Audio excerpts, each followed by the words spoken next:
Hey, it's Dane Scott, along with Pocket Frog. What's up? And today, the first of a three-parter, actually, an interview with In-Sook Diamond, who has been very successful on Upwork. It's a platform that voiceover people and others are using to be successful as entrepreneurs, freelancers, and she's got some really good things to say. We're going to learn. Part 1 is coming up. 3, 2, 1. Studio Takes. Real help for the aspiring voiceover artist. Social distance, you say? Get outside and play with a low-rate loan from First Peoples on RVs, ATVs, motorcycles, and more. What you're hearing there is the voice of In-Sook Diamond. We did a really interesting interview with her very recently, and part 1 of that right now. One of my heroes in the booth today, this is In-Sook Diamond, also known as In-Sook Pearlman. And she's been doing voiceovers for about 4 years now, so it's not like she's been doing this her whole life, but she has come a long way in a short time. And that's why I wanted to invite her on, because she recently announced that she's already hit $100,000 on Upwork. Fabulous. Congratulations on that. That's some definite work. It's a process, I know. You've had to not only develop the business, but you've had to develop the skills to go along with it. What was the motivation that got you started down this road in the first place? I had actually kind of picked up one of these books that was like, fire your boss, work for yourself, live your life on your terms.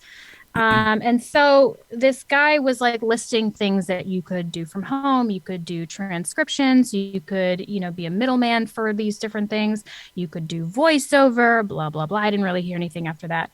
I said, voiceover. Well, that's interesting. I started doing some research. I said, I can speak well. I can read well. I don't know. I'll try it. And that's kind of what sparked the idea. Yeah, when you said the thing about, okay, you didn't see anything after you noticed that one, I think that's a good sign right away, because it kind of indicates, if it's in your DNA, it's like when you get to that, you just stop. The first time I was ever in a Radio Shack and saw a computer, I was glued in front of it. I couldn't walk away from it, and it was like, I don't know why, but it was like, boom, instantly. So yeah, you noticed voiceover and you went, that's it. Yep, that's it. And you were already a young mom already at that point, and yes. You've got 2 little ones, right? 2 growing ones, plus a studio dog and a husband besides. So You're a busy lady. You have to find room for all of these things in your life. Was that a struggle at first?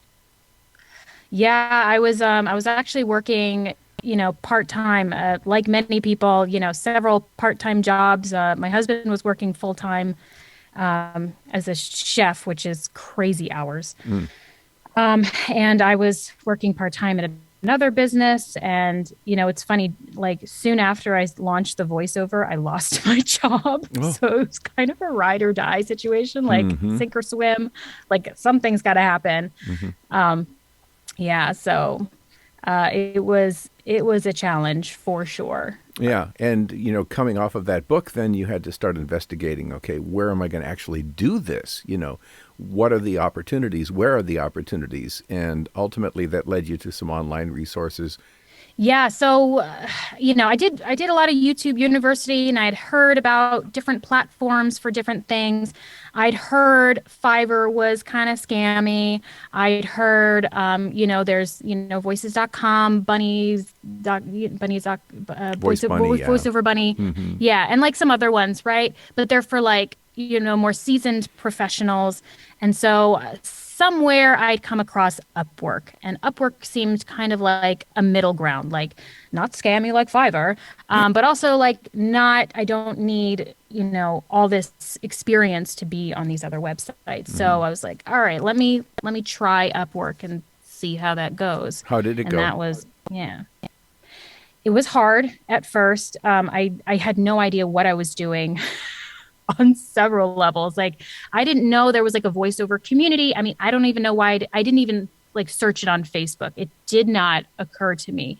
It was literally like YouTube University, figuring out which people I wanted to follow and, collecting things. I didn't know much.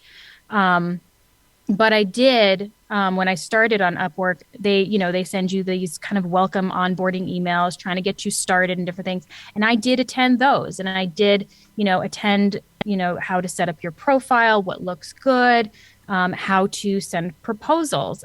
Those early proposals were rough. They were very rough. And When I you got say better rough, at mean them. just And difficult, or just the texture of them was rough. They just weren't that good. they weren't good. Well, it was both. It's a lot of rejection, and a lot of not sure if is this a good proposal? I don't know. I'm gonna try it. Um, and kind of sending form, thinking that you have to be the first one, thinking that you just you just rush things out as quick as possible. And just the stuff on there, the content was just long-winded, not great. And but I did attend one of those, the Upwork, how to do a proposal, how to do a good proposal. And so I did listen in on a couple calls, and the guy, specified a lot of things to do and a lot of things not to do. Mm-hmm. And that was really helpful in helping me curate and test and try, ways to get out better proposals. I like the So idea that you got that information, you took it seriously, but then you immediately started innovating on it.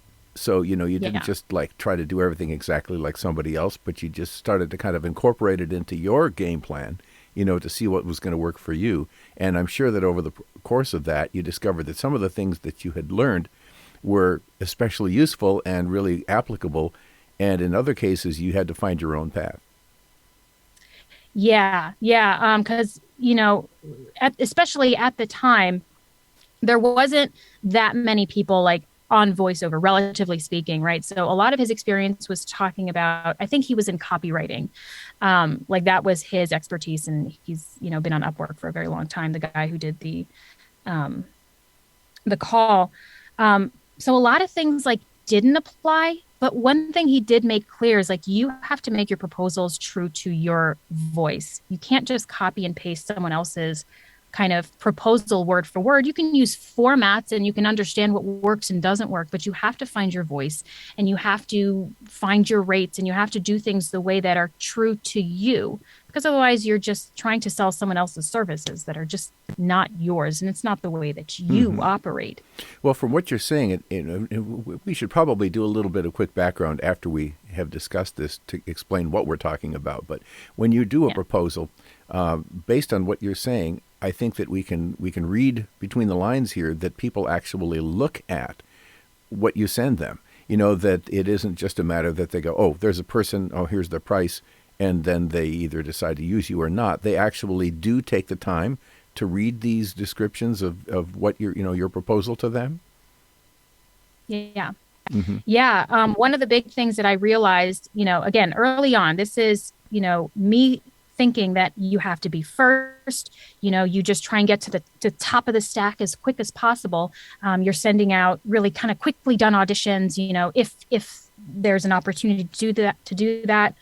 And the thing is, you realize that they're getting form letters all the time. They're getting rushed proposals all the time. Nothing addresses what they're talking about, what their issue is, what they're trying to accomplish.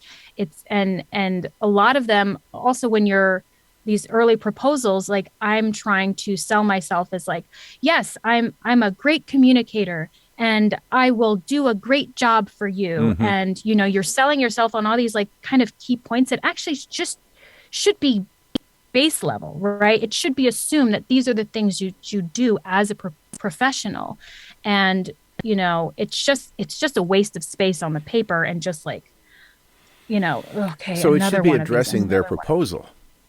That's where it Absolutely. should really be. It should be as much customized Yeah. to their proposal as possible, so they realize that you're talking to them. You're not just talking past them or just doing a quick paste and to send. Right.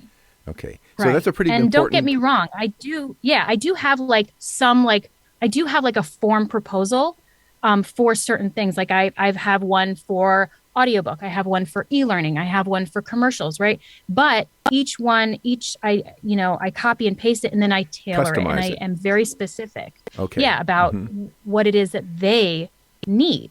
And I assume that any customization it's good to have near the beginning of the proposal that you send them, or the answer to their proposal.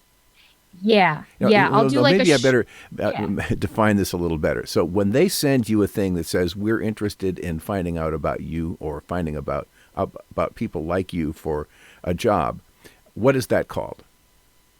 A listing? When you get invited to something? Well, there's the invitation, but then there are also just listings, right?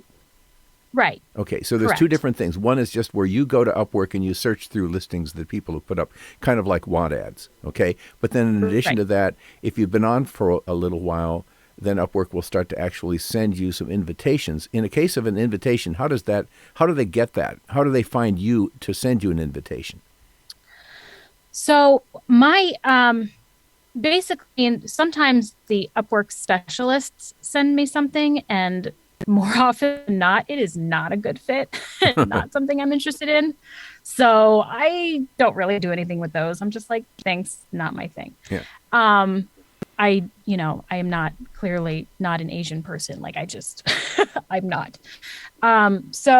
But for, when people invite me to things, it's usually their form. But, I just say, hey, thanks for the invite. In other words, did they search for a certain kind of talent? You came up in the list and then they sent you an invitation to apply? Yeah. Hold on. We lost our screen here. Hold on. Oh, there we go. Yeah. So, I guess I really don't know what they're searching. I can only assume that they're searching for American female voiceover. But you came up in the search is the point, right? And so then they looked they glanced at your profile, they went, yeah, cool, and then they sent you the information and requested that you apply for it. Mm-hmm. Okay, That's or submit correct. a proposal, is that what they call it? Yeah, Okay, I'll submit a proposal. Okay, and the proposal is then your response. The main thing that the proposal is your response then to their inquiry of you. Okay, so at that point, they've expressed enough interest in you to have said, hey, we'd like to know more about what you can do for us on this. At this point, if we send them some kind of copy-paste stuff where it shows no particular engagement, they're going to go, next. Whereas if you even if you're invited, yes, right. So if you lead off with things that identify that you've actually read what they had to say and that you've expressed an interest directly in what they have, that increases your chances. Is that what you're saying? Yeah, absolutely. Mm-hmm. It shows that you're not just another form letter. You're not just a quick business card. You came into their office and you said, "Hi, I'm In-Sook. Nice to meet you. I saw your listing, and I had some questions about this stuff, but I'd really like to get into it and talk to you more about it. Here are kind of my rates. Here's kind of, but if you want to let me take a look at the project and let's go over it and let's talk together about it," as opposed to just kind of leaving them a business card.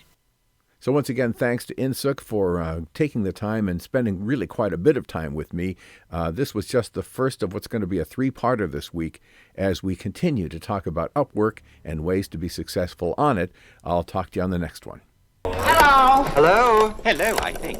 Hello, cutie pie. Until I heard the voice, I'd never done a crazy thing in my whole life. Goodbye.